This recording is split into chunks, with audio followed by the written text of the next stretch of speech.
Hi, so today we're talking about the risks of Bitcoin. So, since Bitcoins are controlled and secured by private keys, those private keys are the owner's responsibility.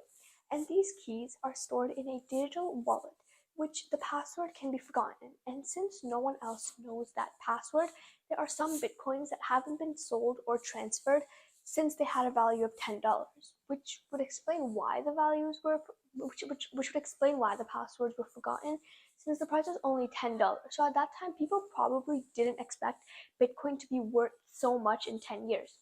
For example, back in 2013, James Howells was cleaning out his house and accidentally threw out a hard drive that contained 8,000 Bitcoin that were mined by him.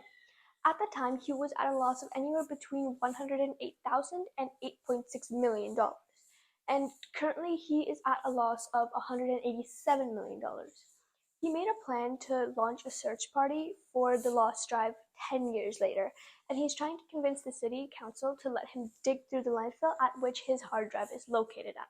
If he is allowed to dig, then he already has investors who are altogether willing to pay $11 million in funding. However, even if he does recover the hard drive, he won't get 187 million all to himself. Obviously, the investors, they will get, I think, around 20%, which is $56 million each, which is 112 million out of 187 million. So, many smallholders of Bitcoin store their private keys in digital wallets, which are backed by crypto exchanges. Now, every crypto exchange has different protocols, but usually if a user were to lose access to their wallet or forget their password, they can contact the exchange. However, these exchanges can be run by hackers or be hacked by them.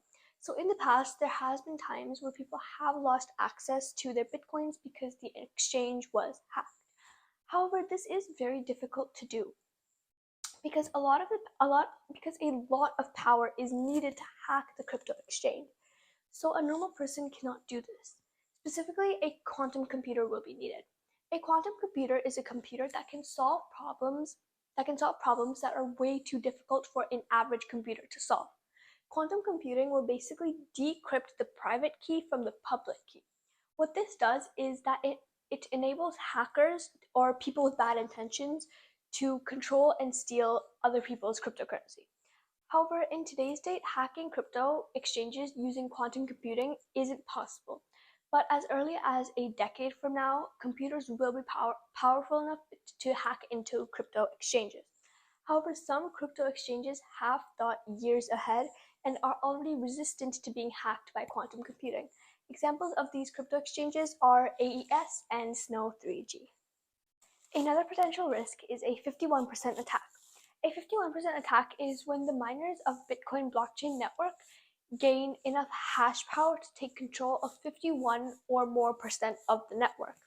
When this happens, the network starts to allow double spending. Hash power is the power that is used to mine each transaction into the blockchain. This is more of a minor risk since an attack doesn't happen too often because the hashing power is way too large to be attacked.